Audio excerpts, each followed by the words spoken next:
Why the narcissist, who once couldn't keep their hands off you, suddenly turns cold and withholds sex as if you don't exist. At first, it feels confusing, even heartbreaking. But chosen one, what if I told you this isn't just about desire, it's about control, power, and a spiritual battle far deeper than you realize? God reveals hidden truths behind this behavior, and once you see it for what it really is, you'll never fall for their games again. Stay with me until the very end, because you're going to understand how this painful rejection is actually a sign of your divine protection, not your worth. And before we dive in, I want to hear from you. Have you ever felt this sudden shift where intimacy turned into silence and punishment? Drop a comment below, because your story might help another chosen one feel less alone. And if you're ready to uncover what God wants you to know, make sure you subscribe, because this is just the beginning of a journey that will set you free. When a narcissist suddenly withholds sex, it feels like the ground beneath you shifts. One moment, you remember how they pursued you with passion, how they seemed addicted to your presence, your touch, your energy. They acted as if they couldn't survive without you. But then, almost overnight, the warmth turns cold, the passion disappears, and they look at you as though you don't matter anymore. At first, you may blame yourself, thinking perhaps you did something wrong, or maybe you aren't as attractive or desirable as you once were. But here's the truth, chosen one. This is not random. This sudden withdrawal is not just a matter of human weakness or emotional distance. It is a calculated act of control, and more importantly, it is a spiritual warning from God. When the narcissist shuts the door of intimacy, it is heaven's way of pulling back the curtain, revealing the true heart behind their mask. What feels like rejection in the physical world is often protection in the spiritual world. God allows you to see their shift in behavior, not to destroy your confidence, but to alert you that something dangerous is at play. The narcissist's sudden loss of interest is not about you being less valuable, less beautiful, or less worthy.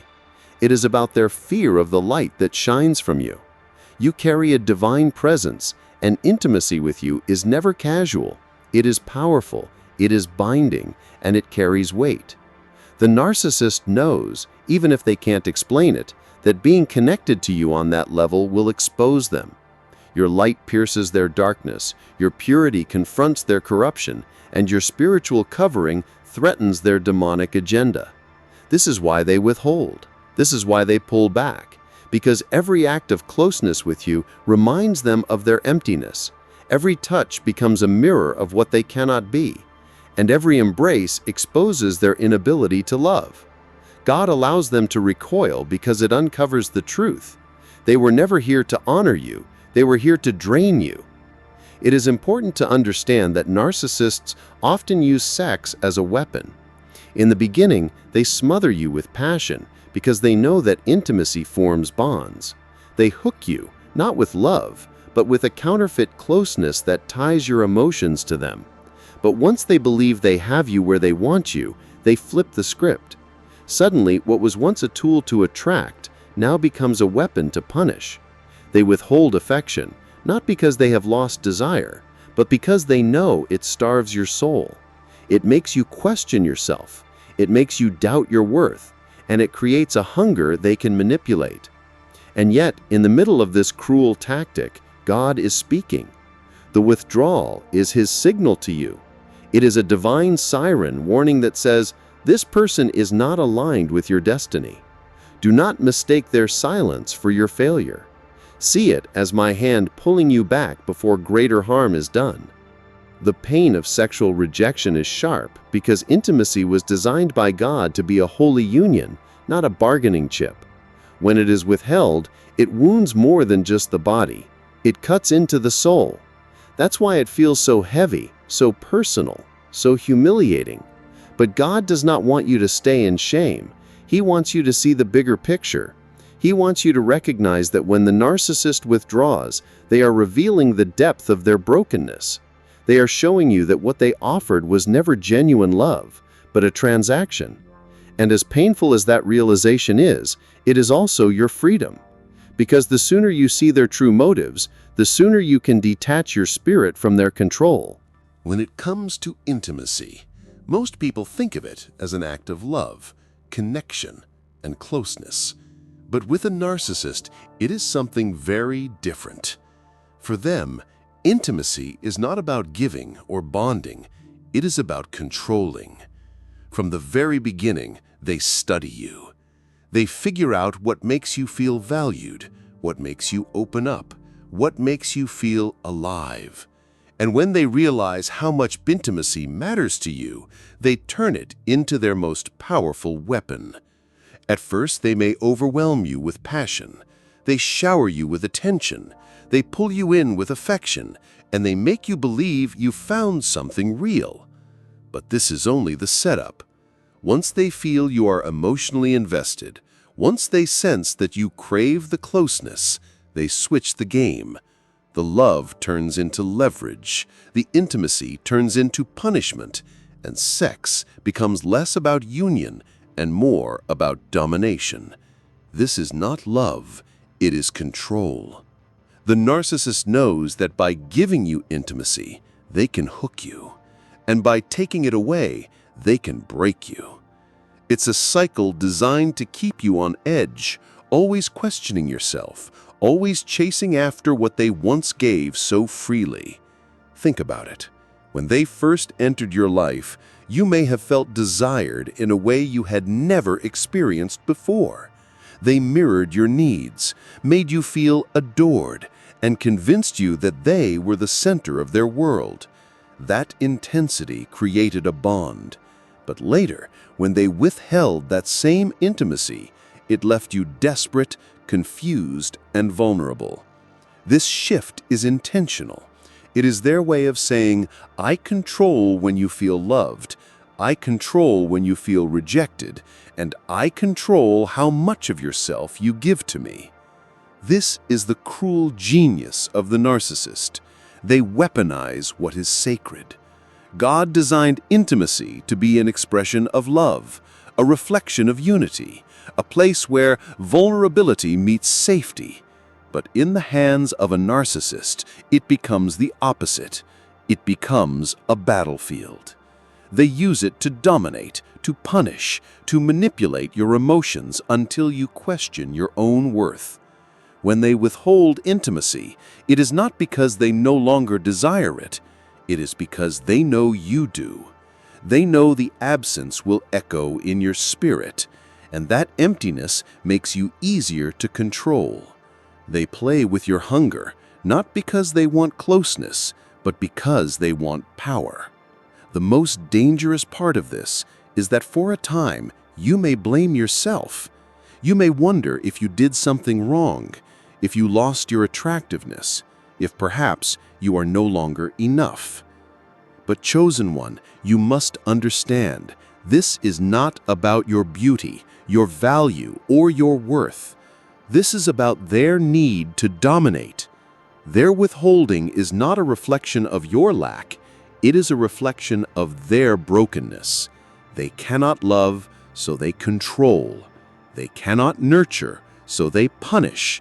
They cannot honor, so they weaponize. The moment you begin to see intimacy not as a gift they are giving, but as a tool they are wielding, you begin to break free from their grip. In many ways, intimacy becomes their silent language of dominance. If you pleased them, if you obeyed them, if you fed their ego, they might grant you closeness.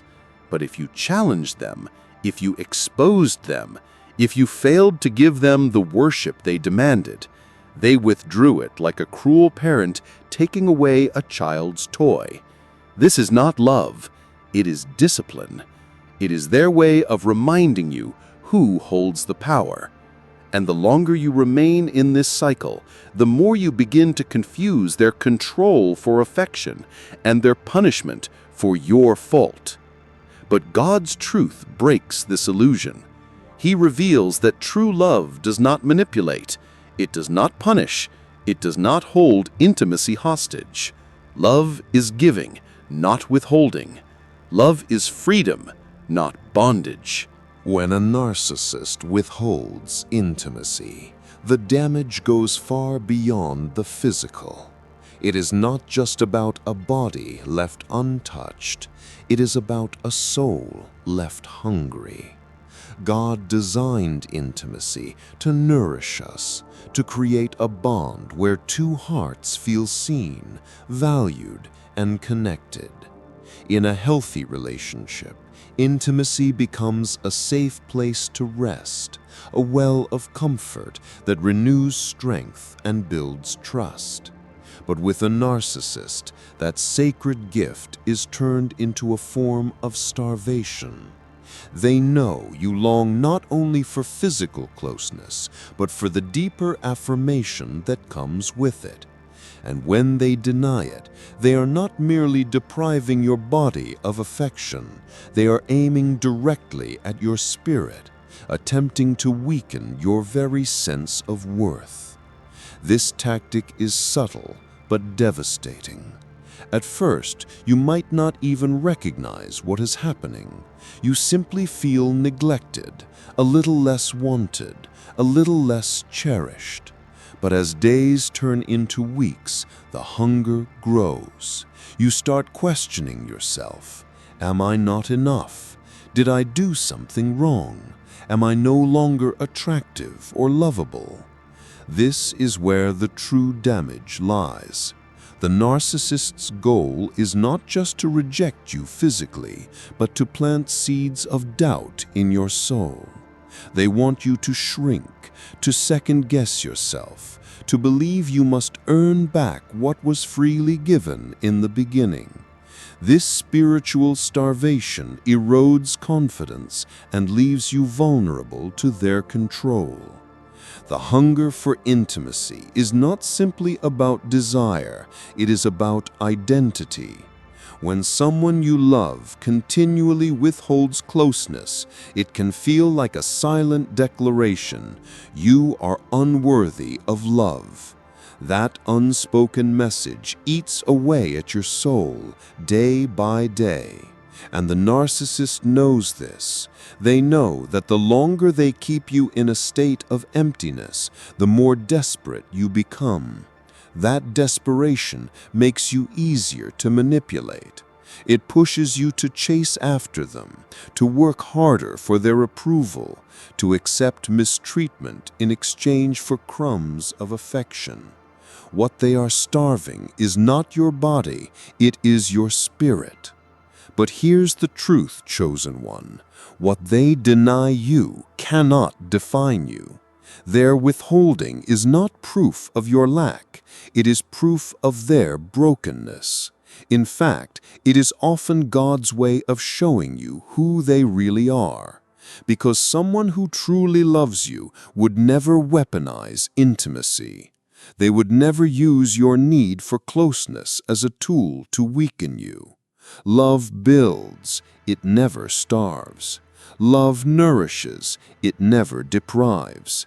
And yet, the narcissist flips God's design upside down, twisting what should feed your soul into something that drains it. This is why the pain of their rejection feels so heavy. It is not only about missing the touch of a partner, it is about feeling unseen, unloved, and disconnected. That ache is not just physical, it is spiritual. And it is meant to weaken your resolve, to make you bend under the weight of emptiness. But here is where God steps in. He allows you to feel the sting so you can recognize the truth. The famine of intimacy is His signal that what you are experiencing is not love, but control. The emptiness is His whisper, this is not where your soul will be fed. Do not mistake starvation for devotion. Do not confuse punishment for love. In many ways, the narcissist's tactic mirrors the enemy's strategy. Satan himself seeks to starve the soul, to keep you from God's love, to leave you empty, searching, and broken. The narcissist becomes a vessel of that same darkness, using silence and withdrawal as chains. But God's love is the opposite. He does not starve your soul, He fills it. He does not deny you intimacy, He draws near to you. He does not leave you questioning your worth. He reminds you that you are chosen, treasured, and deeply loved. The contrast could not be clearer. What the narcissist withholds to weaken you, God restores to strengthen you. So how do you survive this kind of soul starvation? You recognize it for what it is. You stop interpreting their silence as your failure. You stop allowing their withdrawal to define your identity. You start feeding your spirit with truth instead of waiting for scraps from a broken vessel. When the narcissist closes the door of intimacy, you open the door to God's presence. When they withhold what your heart craves, you turn to the one who satisfies the soul. In doing this, the tactic loses its power. What was meant to break you becomes what builds you. What was meant to starve you becomes what drives you back to the true source of love. Chosen one, never forget this.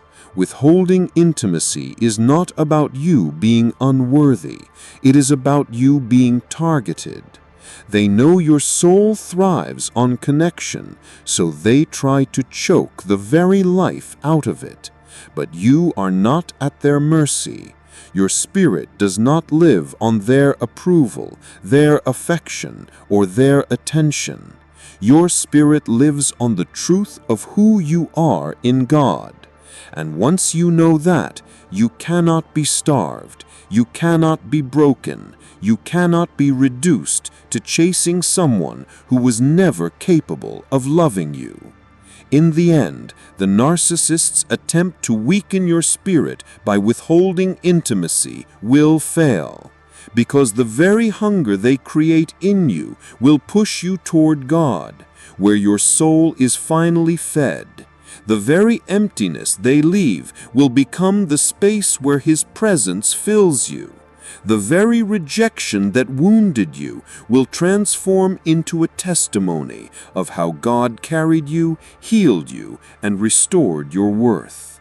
They may starve your body, but they can never starve your soul when you stay anchored in Him. Silence is one of the narcissist's sharpest weapons, and when combined with sexual rejection, it becomes a punishment that cuts deep. It is not the kind of silence that brings peace or reflection. It is the kind that suffocates. One day, the narcissist may act warm, passionate, and attentive, but the next, they retreat into a cold, emotionless shell, shutting you out without explanation.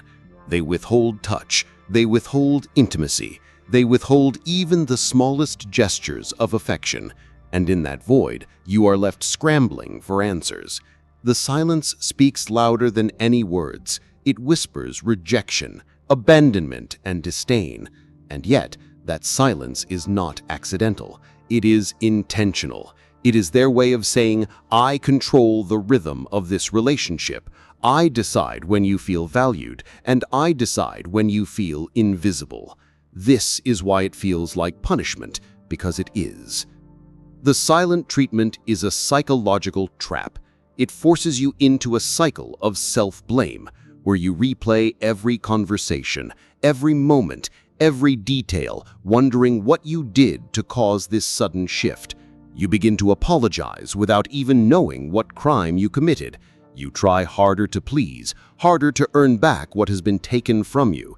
And this is exactly what the narcissist wants. They thrive on the unease, the confusion, the desperate chase. By withholding sex and layering it with silence, they keep you in a state of longing. You ache not only for physical closeness, but for emotional reassurance, for a simple sign that you still matter. And as that hunger grows, so does their power over you. But here is the spiritual truth, chosen one. What they use as punishment, God uses as revelation. Their silence is not just about neglect. It is a mirror reflecting their true heart. In healthy love, silence is never used as a weapon. Intimacy is never dangled like a prize to be earned. Affection is not a bargaining chip. So when the narcissist denies you closeness and buries you in silence, God is pulling back the curtain, showing you the emptiness behind their mask. He is saying, this is not love, this is control. Do not confuse punishment with passion. Do not mistake manipulation for care. The silent punishment also reveals how deeply afraid the narcissist is of real intimacy. Silence is their shield. True closeness would mean vulnerability, honesty, and exposure, and those are things they cannot handle. So instead of opening up, they shut down. Instead of leaning in, they push away. They punish you with rejection because real intimacy would reveal their emptiness. Their silence is not strength, it is weakness. It is proof that they cannot give what they promised. And yet, in the moment, the pain feels unbearable. The lack of intimacy can make you feel small, unwanted, and discarded. You might even convince yourself that if you just try harder, if you just stay patient, the silence will break, and they'll return to the version of themselves you first fell in love with. But that is the illusion. The person who showered you with affection in the beginning was only a mask. The silence you face now is their truth, and though it feels like punishment, it is also a gift, because God is showing you that you cannot build a life on masks. The narcissist believes their silence weakens you, but it does something far greater. It awakens you. When you are shut out, you begin to see the cracks. When you are denied, you begin to question. When the silence grows too loud, you start hearing the voice of God more clearly than ever before. He whispers into the void, "My child, this is not your fault. You are not unloved. You are not unwanted. You are not unworthy. You are chosen." Their silence does not define you. My voice does. The cruel thing about silent punishment is that it preys on your deepest needs. As humans, we are designed for connection. We crave closeness, warmth, affirmation. When those needs are deliberately denied, it feels like starvation of the soul. But starvation can also force you to search for a new source of nourishment, and that is where freedom begins. The narcissist's silence drives you back to God's presence, where you find the love and validation that no human can take away. The rejection that was meant to break you becomes the very path that restores you. Sometimes, what feels like the deepest wound is actually God's shield wrapped in disguise. When a narcissist suddenly withholds sex, it cuts deep because intimacy is more than physical. It is a spiritual connection, a soul-to-soul exchange. Their rejection feels like a dagger, making you question your worth, your desirability, and even your ability to be loved. But pause for a moment. What if that very rejection was God's protection for you, chosen one? You see, God knows what you cannot see. He knows that their touch is not born of love, but of control. Their intimacy not rooted in genuine connection, but in manipulation. By shutting that door, they are unknowingly aligning with God's plan to shield you from deeper harm. Because every act of intimacy with someone operating under a spirit of deception ties your soul to their darkness.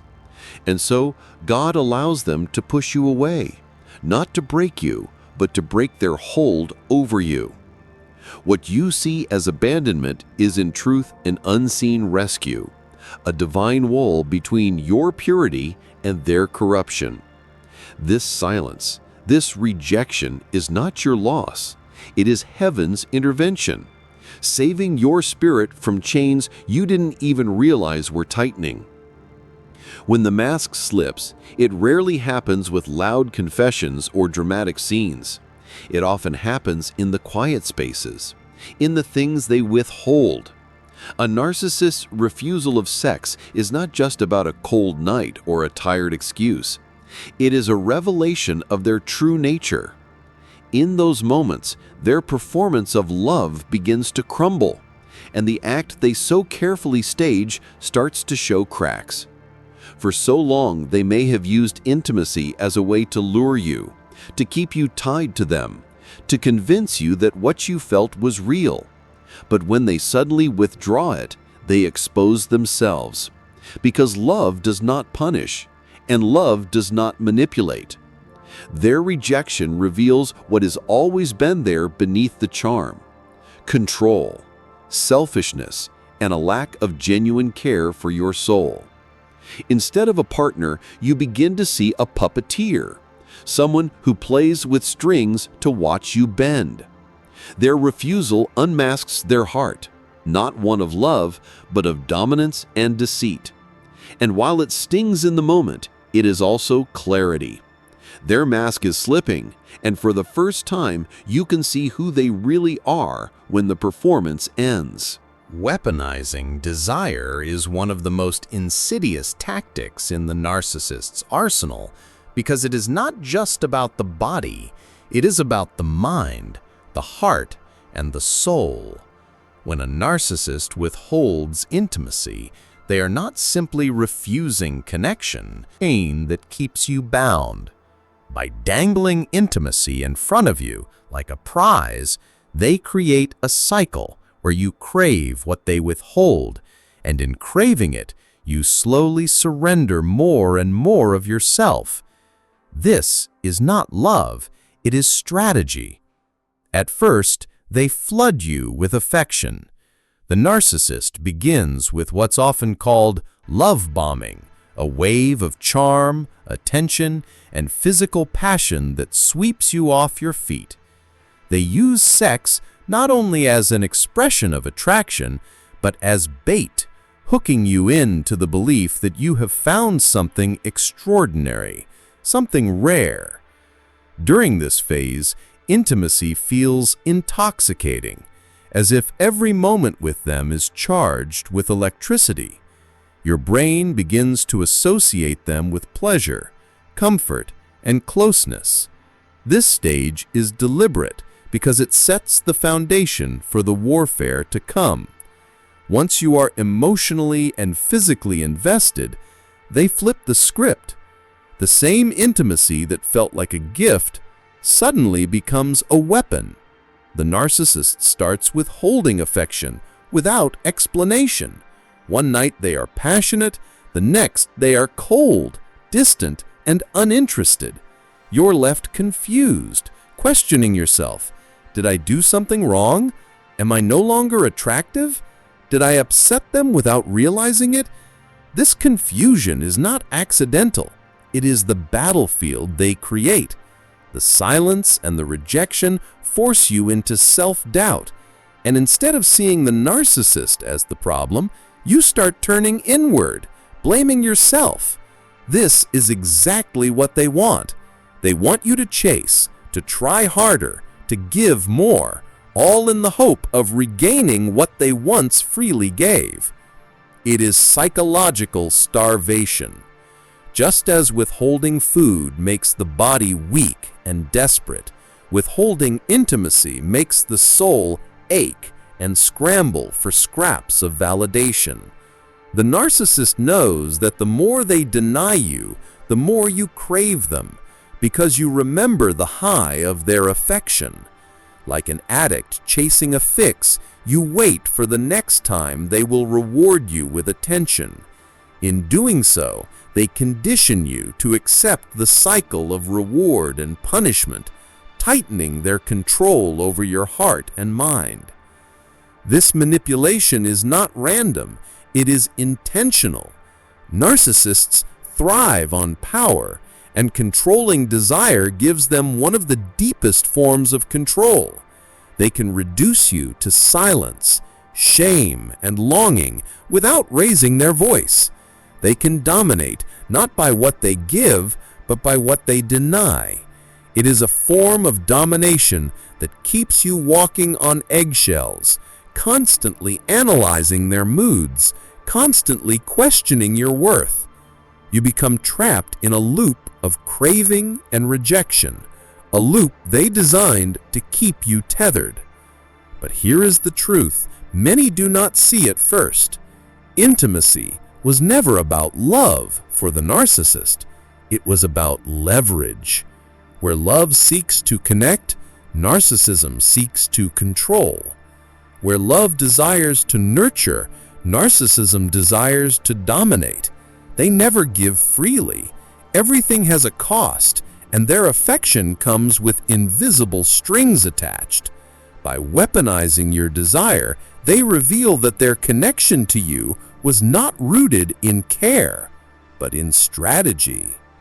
The pain of this realization is sharp, but within it is also liberation.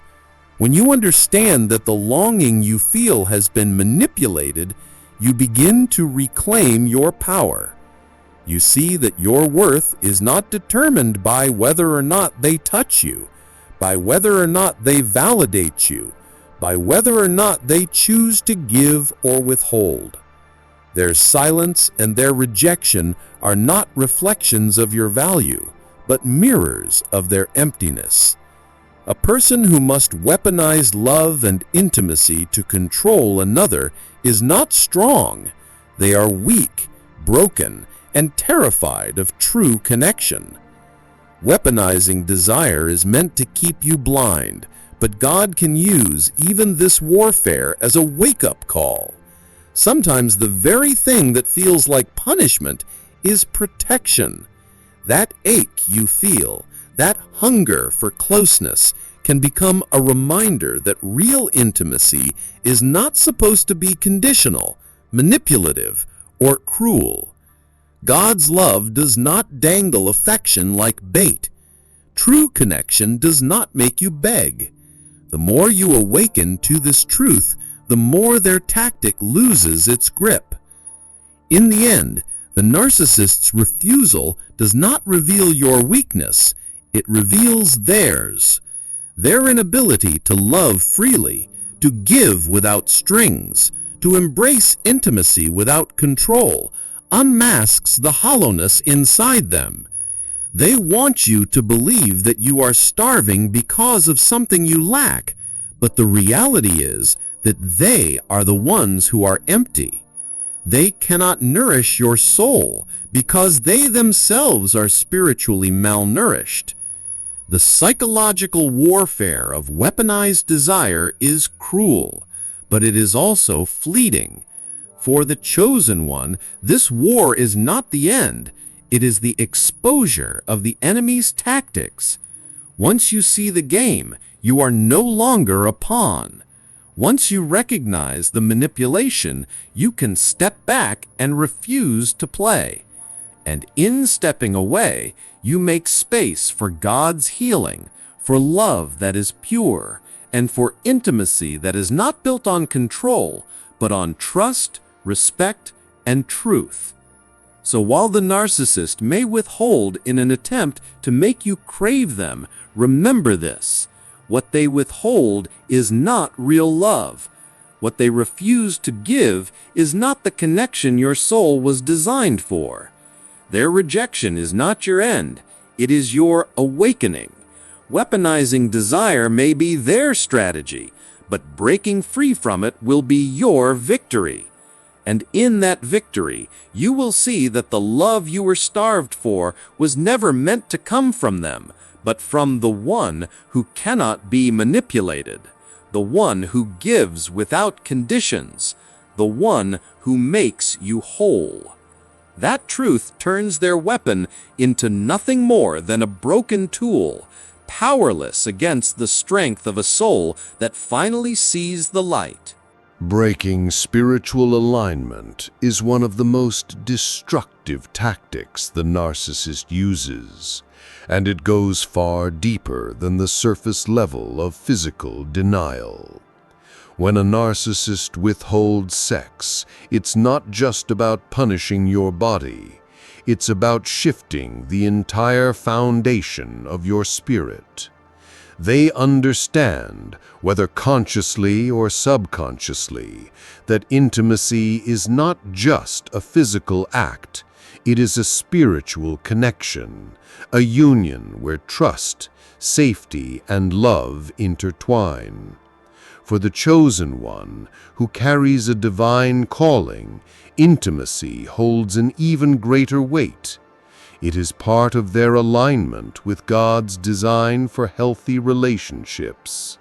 The narcissist, however, twists this truth into a weapon. They withhold not simply because they've lost interest, but because they know this denial destabilizes your inner balance. It makes you question yourself, your worth, and your desirability, slowly pulling you away from the confidence God has placed within you. Every time they turn cold, every time they use silence and distance instead of love and connection, their aim is to chip away at your God-given purpose. They want you to lose focus on the divine mission over your life and instead obsess over their approval. This is the trap. They want you kneeling at the altar of their validation instead of standing tall in the identity God has already affirmed in you. But here is the deeper truth. God allows this exposure not to destroy you, but to open your eyes.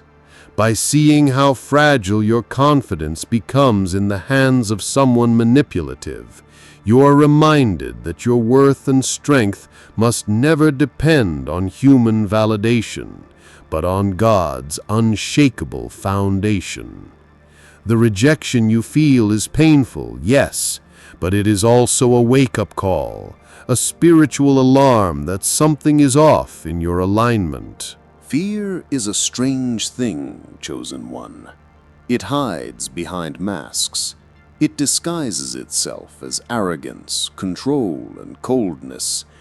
And yet, if you look deeply into the eyes of a narcissist who suddenly withdraws their intimacy, what you are actually seeing is not power, but fear. A trembling, unspoken fear of who you truly are. You see, when a narcissist stops touching you, when they stop desiring you, when they withhold what should flow naturally in a relationship, it is not always because they don't want you. Many times, it is because they cannot handle you. Your light, your purity, your divine energy, it exposes them. And exposure to a narcissist feels like death. Think about it. A narcissist thrives on shadows. They build their identity out of lies, illusions, and masks. They project strength, but inside they are fragile, insecure, and unstable. They need to control the environment to keep their mask from slipping. But then comes you, the chosen one. You are not like the others. You carry a different frequency, a spiritual fire that radiates from within. And whether you know it or not, that fire unsettles them. Every time you walk into the room, they feel small. Every time you love purely, they feel fake. Every time you stand in truth, their lies begin to tremble. So when they withhold intimacy, when they shut down, when they try to reject you sexually, it is not always rejection of you. It is rejection of the mirror you hold up to their soul. Your divine energy makes them face themselves, and that terrifies them. Because for the narcissist, intimacy is not just physical, it is a place where the masks can't survive. In that vulnerable space, their insecurities, their fears, their emptiness, it all gets exposed. And so they run. They withhold, they punish, they pretend they no longer desire you. But the truth is, your energy is too powerful for them to contain. Your light is too bright for their darkness to hide. Here's the thing the narcissist will never tell you. They envy your ability to connect. They envy your natural authenticity. They envy the way God's Spirit flows through you without effort. And that envy turns into fear. They know that if they fully surrender to intimacy with you, something will break inside of them. Their false self will collapse. Their lies will no longer feel real. Their control over you will weaken. And so, to protect their false self, they distance themselves from the one thing that could truly transform them, your love. But here is the spiritual truth. Their rejection is not your loss, chosen one. It is their prison. It is their fear. And it is your confirmation. Confirmation that your energy is real. Confirmation that your light is undeniable. Confirmation that you were never meant to bow down to their games. When they withhold, you may feel hurt. You may question yourself. You may wonder, am I not attractive enough? Am I not worthy? That is the lie they want you to believe. But God whispers a different story. He says, it is not you. It is the light I placed inside you that disturbs their demons. And sometimes that sexual withdrawal is a hidden sign, a sign that the power of God within you is greater than the counterfeit love they tried to offer you. The narcissist fears the intimacy of your soul. They fear the closeness that would force them to drop their mask. They fear the exposure when darkness meets light. And so, instead of surrendering, they resist. Instead of drawing near, they pull away. Instead of loving, they punish. But underneath all of it, what they really fear is you. Not your body, not your beauty, not your presence alone, but the God-given energy that flows through you. And here is the paradox. They desire it. They crave it. They are drawn to it like a moth to the flame. But at the same time, they fear it, because deep down, they know they cannot destroy it. They cannot control it. They cannot compete with it. And so their only strategy is to reject it, to pretend they don't need it, to punish you with absence. But absence is not power. It is weakness. And weakness is what they hide beneath their armor of arrogance. So, chosen one, do not confuse their rejection with your inadequacy. Do not mistake their fear for your failure. When they withhold intimacy, it is not proof of your unworthiness, it is proof of your anointing. Because the truth is, your presence disrupts the kingdom of darkness they built around their heart. Your love exposes the emptiness they try to cover with lies. Your energy burns through the walls they thought would protect them forever. And instead of humbling themselves, instead of facing that truth, they run. This is why so many narcissists eventually self-destruct. They push away the very people who could have healed them. They reject the very intimacy that could have set them free. They starve themselves of the one thing their soul secretly longs for. And they do it out of fear. Fear of transformation, fear of exposure, fear of being seen for who they really are. But as for you, chosen one, God will not allow their fear to chain you. Their withdrawal is not your end, it is your release. A release into deeper self-worth, a release into divine clarity, a release into the truth that your value is not measured by who accepts you, but by who you are in God's eyes. And God says, you are whole, you are radiant, you are chosen. When a narcissist suddenly withholds their affection and intimacy, especially something as sacred as the union between two bodies, it feels like a devastating rejection. Your mind spins, your heart aches, and your spirit wonders, why me? What did I do wrong? But chosen one, what you must understand is this: not every denial is meant to destroy you. Sometimes it is orchestrated by God as a divine test, a sharpening of your spirit, a refining of your worth. What feels like abandonment is often the classroom where your destiny is taught. The narcissist may believe they are punishing you by withholding love, touch, and warmth, but in reality, they are unknowingly being used as an instrument in God's greater plan. Their coldness becomes the fire in which your self-worth is purified. Their rejection becomes the hammer that breaks the chains of dependency. And while they may smirk, thinking they have the upper hand, heaven is watching, allowing the scene to unfold, because it is molding you into someone stronger, wiser, and unshakable in your faith.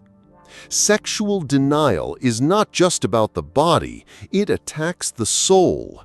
It whispers lies like, "You're not attractive, you're not enough, no one could want you." But these are not your truths. They are shadows cast by the narcissist's brokenness. God allows these shadows to fall upon you so that you can learn to reject them and seek His light instead. This is the test. Will you measure your worth by their attention, or will you discover that your value was written in heaven long before any person ever touched you? Think about it. If intimacy becomes the measure of your worth, you are left vulnerable to anyone who chooses to give or take it away. But when your worth is rooted in God, no rejection can diminish you. That is why this painful season matters.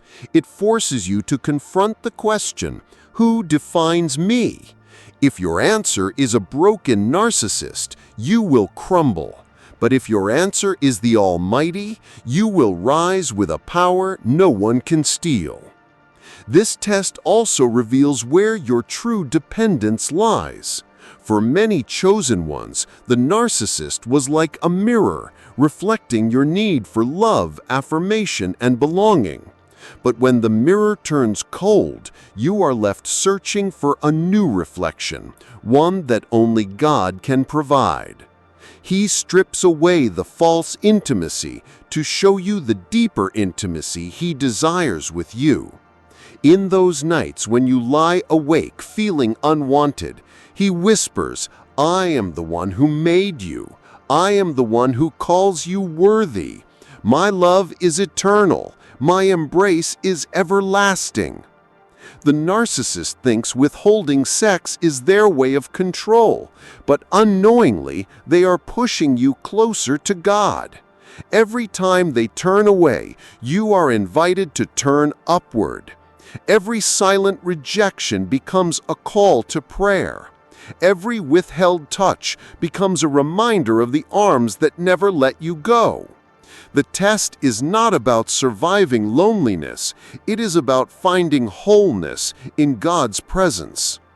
And let's not ignore the spiritual layer. Intimacy is powerful. It bonds souls. It creates ties.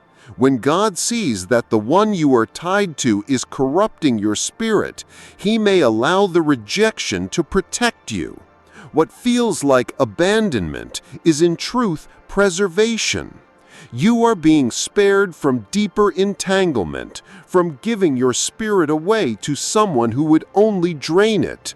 The narcissist's rejection may feel like a curse, but it is often a shield, a divine intervention disguised as heartbreak. There comes a point in the journey of every chosen one where the temptation laid before them is not physical, not even about lust or craving, but about surrendering their spirit to something unworthy of their soul. The narcissist knows this. That is why they set the trap of withholding intimacy. They want you to chase them. They want you to doubt yourself. They want you to feel so starved that you will settle for breadcrumbs just to feel seen or loved again. But in that very moment of emptiness, God is testing you. Will you bow down to the manipulator? Or will you rise above and see yourself the way God sees you? Temptation is never about the surface. It is about the heart. The narcissist dangles the idea that if only you compromise, if only you beg, if only you shrink, if only you lower your standards, you will receive what you long for. But God whispers something different. You don't need to beg for what I have already promised. You don't need to bow for what I freely give. The temptation, then, is not about sex. It is about losing your crown for the illusion of affection. When you resist, you do more than deny the narcissist power. You reclaim yourself. You declare to heaven and earth that your body and your spirit cannot be bought or manipulated. You prove that your worth does not depend on a person's touch, but on God's calling over your life. And in that act of strength, you rise. You rise into clarity, into purpose, into freedom. You rise above temptation, and heaven takes note, because every time you walk away from what dishonors you, you walk closer to what God has destined for you.